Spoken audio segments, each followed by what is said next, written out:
Hello there. Alright, till now we have completed 4 to 5 topics in this chapter. पहले हम लोगों ने पढ़ा what were the definitions of economics, total 4 थे.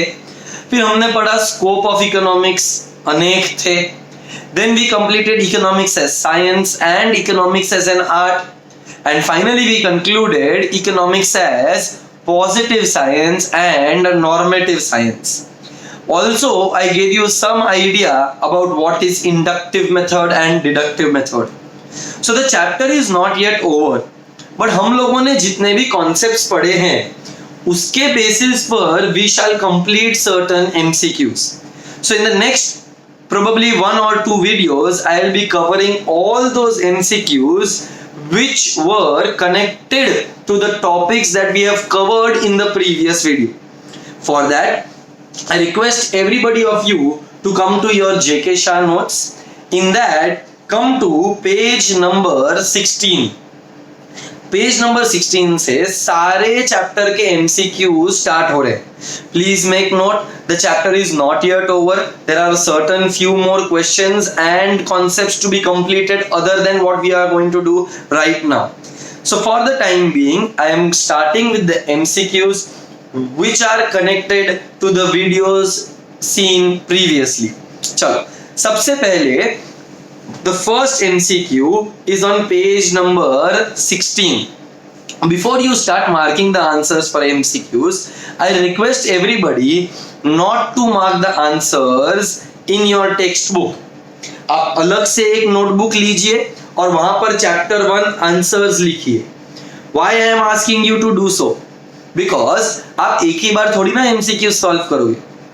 You might need more practice. And if the answer is right in front of you, marked in the textbook, you will not even bother to read the 4 options that are given in the question. बेटा exam में तो answers mark नहीं होंगे, तो for better preparation I will request you all to not mark the answers in the textbook.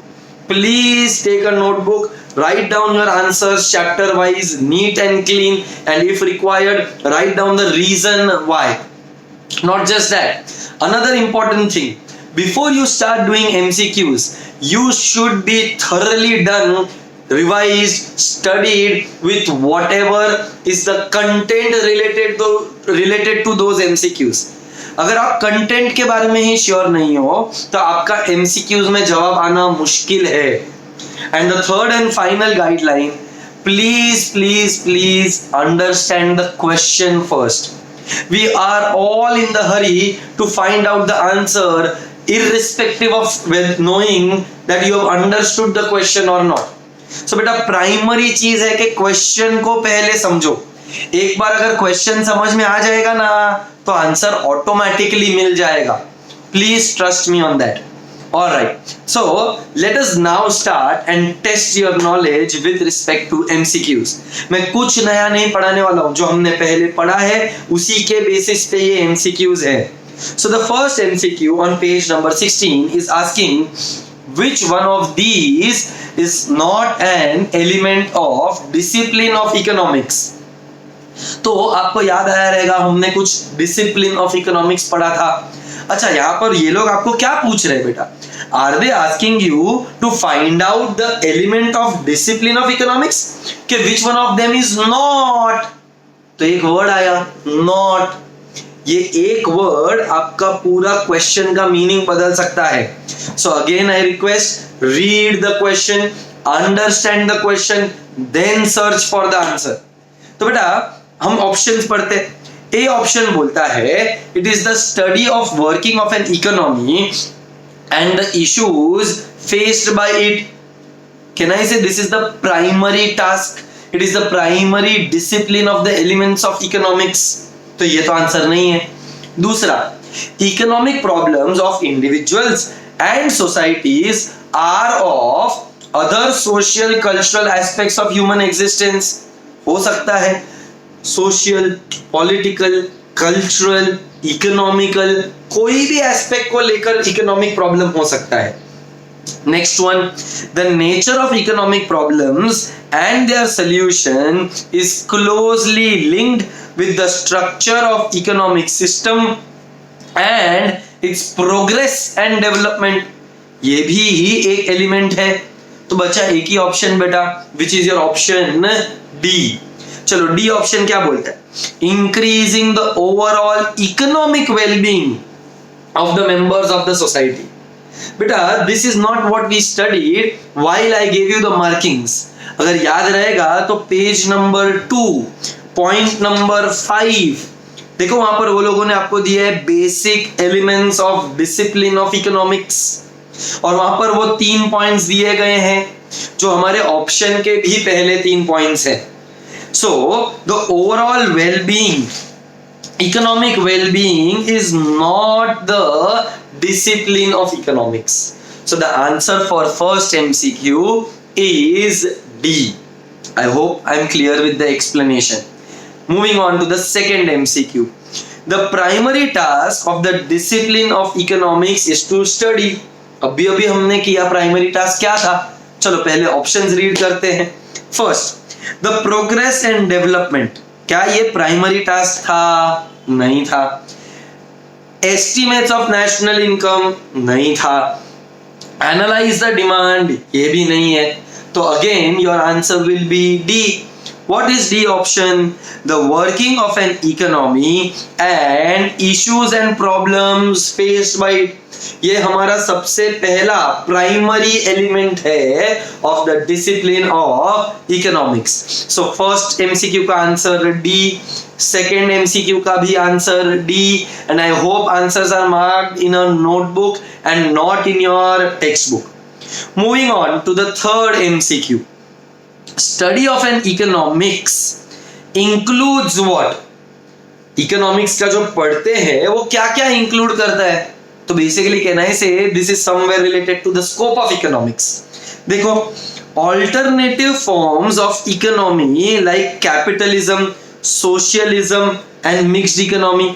हम सब लोगों को पता है कि कैपिटलिस्ट क्या होता है, सोशलिस्ट क्या होता है और मिक्स्ड इकोनॉमी क्या होता है। जस्ट इन केस किसी को नहीं पता है तो कैपिटलिज्म मतलब प्राइवेट सेक्टर जहां पर गवर्नमेंट का इंटरफियरेंस कम होता है। सोशलिस्ट मतलब जहां पर प्राइवेट सेक्टर का इंटरफियरेंस कम होता है, मतलब government is given the predominant position.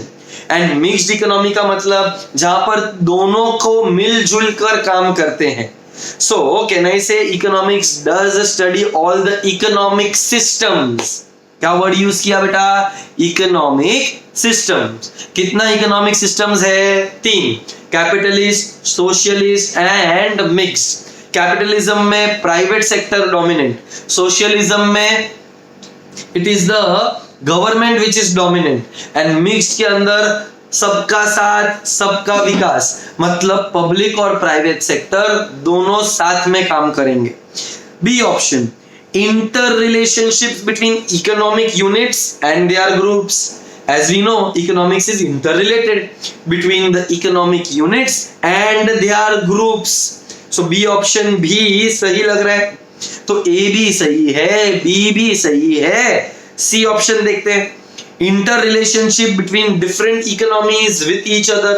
बेटा today in the generation of globalization, one economy is highly dependent on another economy, so there is interdependence, और अगर interdependence है तो ये economics का पार्ट है। so बेटा A, B, C ये सारे ही ऑप्शन सही है। देखो D ऑप्शन क्या दिया है? all of the above. therefore your answer for third MCQ is all of above. moving on to the fourth MCQ. Which one forms the following from the following is a problem with wants? इन चारों में से wants के related एक दिक्कत, एक problem क्या है? A, inequalities of income. क्या ये want को लेकर कोई प्रॉब्लम है? I don't think so. So A cannot be considered as a problem. B, availability of insufficient of resources to satisfy them.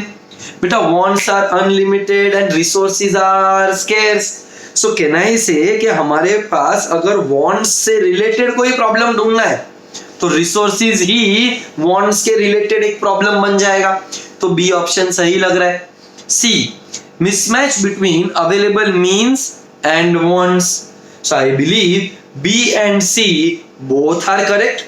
Therefore, your answer will be again D, which says both B and D. Alright, आगे बढ़ते हैं fifth MCQ. The law of scarcity. Scarcity मतलब Lionel Robins.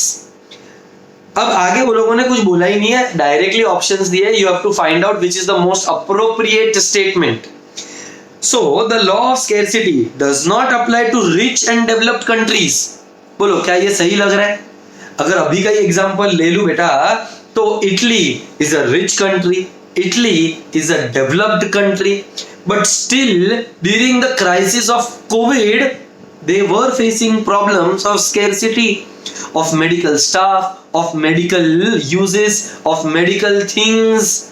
इसका मतलब चाहे अमीर हो, चाहे गरीब हो, चाहे डेवलप्ड हो, चाहे अंडर डेवलप्ड हो, कुछ फर्क पड़ता नहीं है बॉस। स्केर्सिटी हर किसी का प्रॉब्लम है, चाहे वो आप रहो चाहे वो मैं रहूं। So A does not look the appropriate option. B applies only to less developed countries. That's false. Applies even to the most developed countries. Then implies that consumers' wants will be satisfied in a socialist system. बेटा socialist system हो, capitalist हो या mixed हो, क्या आपका wants कभी satisfy हो सकता है? नहीं। क्यों नहीं हो सकता है? Because human wants are unlimited.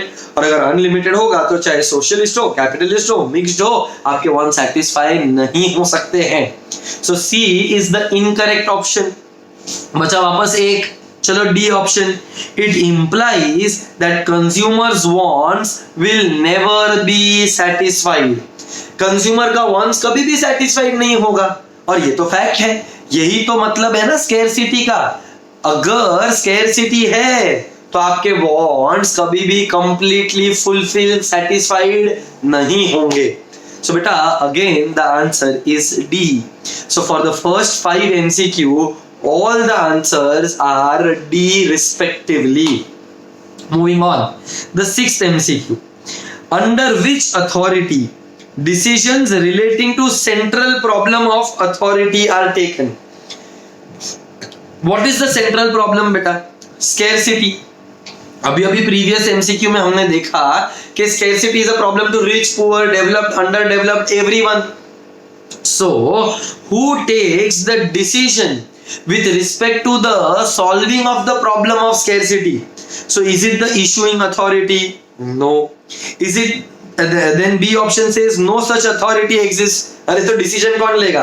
Ram भोरे से थोड़ी चल रहा है, गलत है। C option central planning authority. तो बेटा जब प्लानिंग कमीशन था तो सेंट्रल प्लानिंग अथॉरिटी ये डिसीजंस लेता था। अब नीति आयोग आ गया है तो नीति आयोग ये डिसीजंस लेता है। So your option C is the correct one. Moving on to the 7th MCQ। एकदम सिंपल MCQ है बस। The term economics is derived from 2 Greek words dash and dash. Options पढ़े बिना आना चाहिए बस। क्या 2 वर्ड्स थे वो? ओइकोनोमिया या oikonomos. And therefore if you read your option A is the right option. It is oikonomos, which is economics, which means household management. आगे 8th MCQ. Which or rather what is the fundamental premise of economics? बेटा fundamental premise मतलब economics कौन से एक fundamental rule को अपने दिमाग में रख के चलता है। फंडामेंटल मतलब one of the most important rules of economics. So the first option natural resources will always be scarce. हाँ नेचुरल रिसोर्सेज स्केर्स होते हैं मैं मानता हूं, but is that what economics fundamental premise is?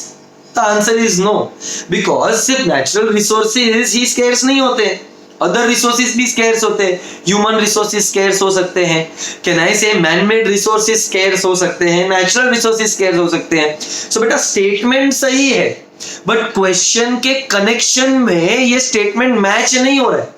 So many times you will come across that all the statements here sir सब सही बोला है, बट बेटा क्वेश्चन के साथ भी तो मैच होना चाहिए। सो क्या ये ए ऑप्शन आपके ए क्वेश्चन के साथ मैच हो रहा है? नहीं हो रहा है। फंडामेंटल प्रीमाइस का मतलब the most important fundamental rule on which economics operates, and economics operates on what behaviour? Rational behaviour. तो देखो B option, individuals are capable of establishing goals and acting in a manner consistent with achievement of those goals. इसी को तो आप rational behaviour बोलते हो ना, जो आपका गोल है आप उसको अचीव करोगे तो आपका मैक्सिमम सेटिस्फैक्शन मिलेगा। और एक रैशनल कंज्यूमर तो यही चाहता है कि वो अपने सेटिस्फैक्शन को मैक्सिमाइज करे, वो अपने गोल्स को अचीव करे और वहां से वो डिविएट ना हो। सो अब तक मुझे लग रहा है कि बी ऑप्शन क्वेश्चन के साथ मैच हो रहा है। C option, individual choose the alternative for which they believe the net gains to be the greatest। ये भी ऑप्शन तो सही है, आप हमेशा वो चूज करोगे जो आपको लगता है कि आपके लिए सबसे ज्यादा बेनिफिशियल है। तो अगर मैं आपको बोलूं कि आपके पास दो ऑप्शंस है, या तो आप क्रिकेट खेलो या तो आप घर पे बैठकर पढ़ाई करो, you would choose that alternative in which you get the maximum level of satisfaction. So majority of you all would want to play cricket, but जो लोगों को एग्जाम के बारे में टेंशन रहेगा वो लोग वीडियो देखकर पढ़ाई करने का कोशिश करेंगे। इसका मतलब an individual always chooses the alternatives for which he believes the net gains to be the greatest। But क्या ये फंडामेंटल प्रीमाइस है इकोनॉमिक्स का? नहीं है। B option, no matter what the circumstances individual choice always involves a trade off. अब ये भी सही नहीं है, क्योंकि ट्रेड ऑफ तो होगा ही। अब आप बोलोगे सर ट्रेड ऑफ का मतलब क्या? कुछ पाने के लिए जब कुछ खोना पड़ता है तब हम उसे ट्रेड ऑफ बोलते हैं। So for example, if you are looking at this video right now, you are probably losing out on your sleep. So there is a trade-off. This trade-off in that you are not wasting your resources. आपने अपने resources को, time को सोने के जगह पर पढ़ने पर लगा दिया। तो बेटा ये चारों ऑप्शंस एथिकली इकोनॉमिकली करेक्ट है, बट क्वेश्चन से सबसे क्लोज कनेक्शन, सबसे अच्छा अंडरस्टैंडिंग देने वाला option, the most appropriate option is option B. So the answer for your 8th MCQ is B and none other than that. चलो आगे बढ़ते हैं। 9th MCQ, merit goods are those consumption of which benefits whom। तो पहला बात तो ये sir merit goods मतलब, बेटा मेरिट मतलब समथिंग गुड। मेरिट गुड्स मतलब जिसका कंजम्पशन किसी को benefit they. For example education is benefiting you and the society, क्योंकि अगर आप एजुकेटेड हो तो आपका तो फायदा है ही है, बट साथ ही साथ सोसाइटी को भी तो उसका एडवांटेज मिलेगा। सो मेरिट गुड्स वो होते हैं जो हमको और दूसरों को फायदा दिलाते हैं।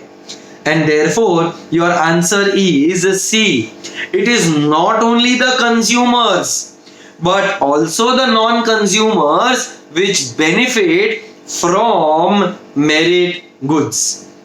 आई hope I am clear with that. The 10th MCQ, in the present global liberal and knowledge based environment, the understanding of dash has become quite indispensable। क्या समझना जरूरी हो गया है आज के डेट में global liberal and knowledge based environment में? तो option A economic growth, I don't think so. Economic development, गलत। इकोनॉमिक इश्यूज, बेटा इकोनॉमिक इश्यूज को जानना जरूरी है in the current scenario that we are living in. Therefore 10th MCQ का answer will be B. Your option B is the right answer. चलो आगे 11th MCQ। An economy is the dash through which individuals in the society coordinate their diverse wants and desires। तो बेटा एक economy क्या है?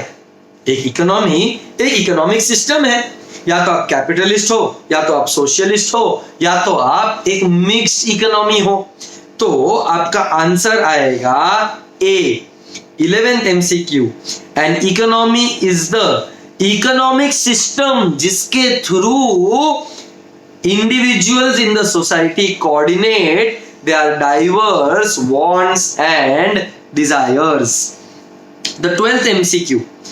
Economics was originally introduced as. Economics was originally introduced by Adam Smith. और Adam Smith क्या बोलता था? ना बाप बड़ा ना भैया, सबसे बड़ा रुपया, मतलब political science. So I believe the answer should be A. Science of statecraft. Why science of statecraft? Because statecraft का मतलब होता है political science and public administration related things. So बेटा आप एक काम करो, science of statecraft को underline करो और उसके नीचे आप जाके लिख दो science of statecraft का मतलब होता है political science and public administration। I repeat, political science and public administration। तो बेटा originally economics was introduced as a political science, therefore your answer for 12th one is science of statecraft। चलो 13th MCQ। rational decision making requires that। चलो rational मतलब आप गोल से दूर भागोगे के गोल के तरफ भागोगे। क्यों गोल के तरफ भागोगे? क्योंकि आपको चाहिए कि आपका लेवल ऑफ सेटिस्फैक्शन मिनिमाइज हो जाए कि मैक्सिमाइज हो जाए। Maximise. So first option, once choices to be arrived at logically and without error. बेटा हम ह्यूमंस है, गलती किए बिना रह सकते हैं क्या? नहीं। It's quite natural that we make errors, therefore this is not rational behavior। B option। one's choices should be consistent with one's goal। I believe that ये MCQ के लिए ये एक appropriate option लग रहा है। आगे पढ़ लेते C option भी। one's choices never vary। अरे बाप रे, अपने ना हर 2 मिनट में चॉइस वेरी हो जाता है। अभी आपने मम्मी को बोला रहेगा कि मम्मी आज शाम को पानी पूरी खाना है, बट शाम को आपका मन बदल जाएगा और शायद आप मम्मी को बोल दोगे मम्मी आज पिज्जा बनाए क्या। मतलब कहने से हमारे चॉइसेस, हमारे वांट्स तो बहुत वेरी होते हैं, जिसके वजह से C option does not look appropriate to the rational decision making. D, one's choices one makes choices that do not involve a trade off। बेटा ये तो पॉसिबल ही नहीं, ट्रेड ऑफ तो होने ही वाला है। therefore I believe your option B is the most appropriate option। आगे 14th MCQ। economic goods are considered scarce। economic goods मतलब जो फ्री में मिलते हैं वो, के जिसके लिए हमें पैसा देना पड़ेगा वो। देखो बेटा दो तरीके के गुड्स थे, एक इकोनॉमिक गुड्स और एक free goods.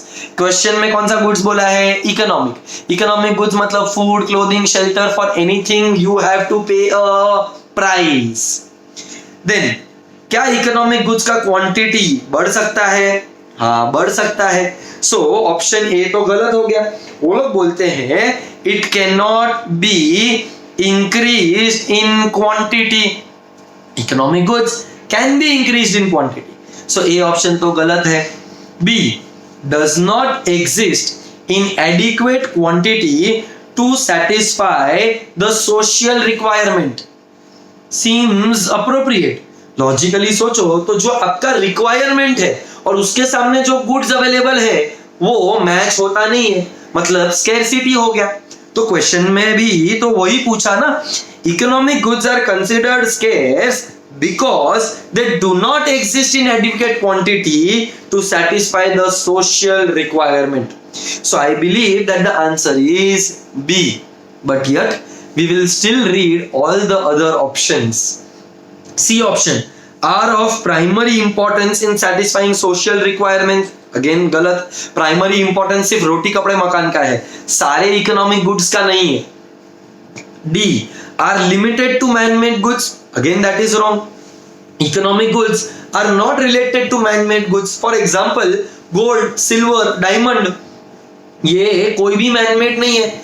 All these goods are a gift of nature and therefore can I say I strongly agree that the answer should be B. 14th MCQ के लिए आपका आंसर आएगा B. चलो आगे 15th MCQ, economics means dash. बेटा economics का मतलब क्या था?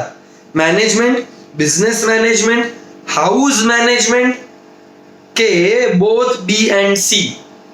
So I again agree that your answer should have been very clearly house management, because economics को हमने समझा था as oikonomia, which means household management. Going on to the next MCQ. 16th MCQ is asking you about definitions. So, who explained the theory of economics as it is a method rather than doctrine, an apparatus of the mind, a technique of thinking which helps in possessors to draw correct conclusions. तो बेटा अगर आपको याद रहेगा तो मैंने सारे definitions आपके साथ रीड किए थे, और ये जो डेफिनेशन है ना बेटा, this is from modern economist J.M. Keynes. अगर आपने ये डेफिनेशंस नहीं पढ़े हैं तो आपको पहले ये सारे डेफिनेशंस को एक बार गो थ्रू करना चाहिए और कुछ कीवर्ड्स को याद रखकर आंसर्स देने चाहिए। जैसे कि ये एमसीक्यू में डॉक्ट्राइन वर्ड आया, और डॉक्ट्राइन जो वर्ड था was used by an economist by the name of J.M. Keynes. So your answer for 17th MCQ is B for Bombay. चलो आगे 18th MCQ. In which year was the book named An Inquiry into the Nature and Causes of Wealth of Nation? Causes of Wealth was given. So this was given by Adam Smith. और Adam Smith ने जो book लिखा था वो था in the year 1776. So I hope we are clear with the next MCQ जिसका answer C है। चलो आगे बढ़ते हैं नेक्स्ट एमसीक्यू पे। The great object of political economy, underline the word political economy, of every country is to. बेटा political economy का main purpose क्या था? पॉलिटिकल इकोनॉमी को रिच बनना था, पावरफुल बनना था। तो A option increase the equalities of income, ये नहीं है पॉलिटिकल इकोनॉमी का ऑब्जेक्ट। दूसरा decrease the political and military strength, नहीं इंक्रीज करने की बात थी, तो बी ऑप्शन भी गलत। C ensure regional development, and I believe that this again is not the answer. तो आंसर क्या आएगा बेटा? D increase the riches and the power of that country. आप रिच बनोगे, आप पावरफुल बनोगे, यही एक पॉलिटिकल इकोनॉमी का मोटिव था। सो your answer for 19th MCQ is D. Rather your answer for 18th MCQ is B. आगे next MCQ, find the correct match. An inquiry into the nature and causes of wealth of nations was given by Alfred Marshall. गलत, it was given by Adam Smith. Next, science which deals with wealth, wealth का definition Adam Smith ने दिया था, पर ये लोगों ने Lionel Robins लिखा है, तो ये भी गलत है। The next one, Economics is the science that studies human behavior as a relationship between ends and scarce means which have alternative uses. This definition was given by Lionel Robbins and this is the correct match. So your answer for this MCQ is C. D option भी एक बार पढ़ लेते हैं. Science of material wellbeing, ये Samuelson ने दिया था क्या? नहीं. मटीरियल वेलबींग तो दो लोग थे, एक अल्फ्रेड मार्शल और एक AC Pigou. So the conclusion for this MCQ is that your answer is C. Moving on, who expressed the view that economics is neutral between ends? Neutral मतलब अच्छा want बुरा वांट, इसके बीच में भेदभाव करने वाला कौन था और ये डेफिनेशन किसने दिया था? तो was it Marshall? No. Was it Robbins? Bingo. So your answer for 21st MCQ is B. 22nd MCQ. Which one of the following is a determinant of economics as a wealth? मतलब which one of the following is a demerit of economics? Determinant नहीं. Which one of the following is a demerit of economics as wealth? तो आपको wealth के definition का एक demerit बताना है. तो concept of wealth is wide. बात तो सही है, ये उसका demerit नहीं है. B. neglects welfare aspect, क्योंकि अगर आप wealth का बात कर रहे थे तो आपने welfare को ignore कर दिया था according to Adam Smith. So your answer for this MCQ is B. 21st MCQ का आंसर B आएगा. आगे, an inquiry into the nature and causes of wealth of nations. Don't you think this is the similar MCQ that we have done earlier? This definition was given by, who had defined this? One and only Papa of economics, Adam Smith. तो आपका answer 23rd MCQ के लिए C आएगा. चलो आगे. Who explained? I'm sorry, I'm messing up with the numbers. 22nd MCQ के लिए आपका आंसर आएगा C, Adam Smith. चलो आगे. I have messed up with numbers, I suppose. Excuse me for that. चलो. Who explained economics as the science of dynamic growth and development? I repeat. Who explained economics as science of dynamic growth and development? तो बेटा growth and development का definition देने वाला कौन था? One and only Paul Samuelson. So your answer for 23rd MCQ एकदम पक्का वाला is D. Alright. चलो next MCQ. Which economist is titled as the father of economics? Papa of economics कौन है बेटा? तो Papa of economics एक ही था, Adam Smith. So your answer for this MCQ is D. चलो आगे बढ़ते हैं. According to Smith मतलब Adam Smith, the use of labor should be primarily for. बेटा use of labor किसके लिए होना चाहिए? Primarily. तो it should only be for productive purpose. Productive मतलब for production of goods. So your answer for this MCQ is productive purposes. Because unproductive is services और Smith ने services को ignore किया था. तो mark the option which has productive purposes as your correct answer. Moving on to the next MCQ. Economics is a study of man in ordinary business of life. मस्त. Man का study मतलब welfare का study. Ordinary business of life मतलब one and only can I say Alfred Marshall. So I believe the answer for this MCQ should be Alfred Marshall. Option B is the right answer. आगे बढ़ते हैं. The range of our inquiry becomes restricted to that part of social welfare. Welfare आया मतलब can I say it is science of well being. हमने थोड़े time पहले ordinary business of life Alfred Marshall बोला, तो ये मेजरिंग रॉड वाला definition है। देखो, that can be brought directly और indirectly into the relation with measuring rod of money. This definition was given by whom? Alfred Marshall के AC Pigou.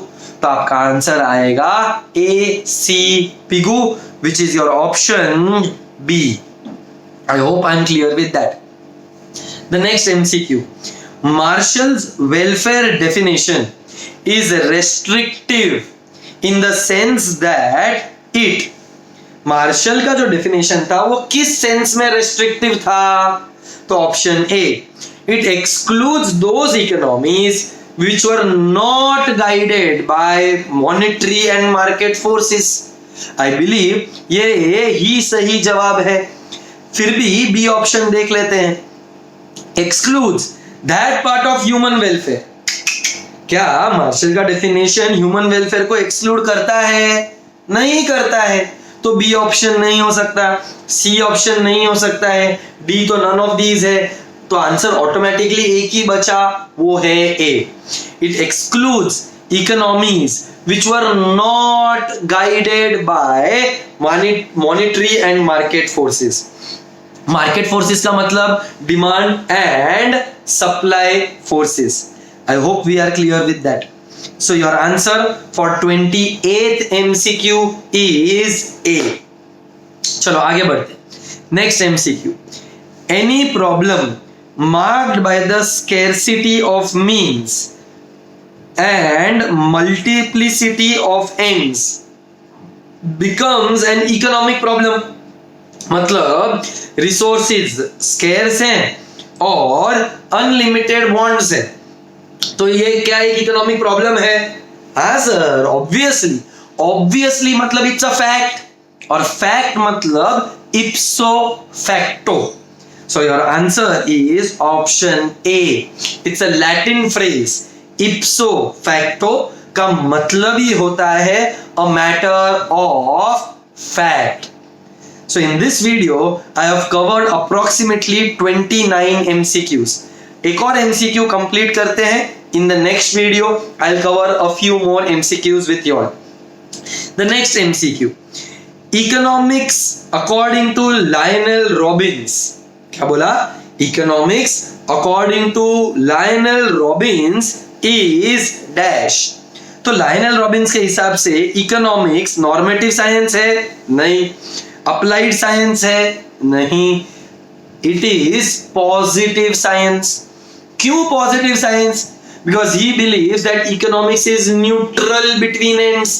There is no difference between what is good and what is bad.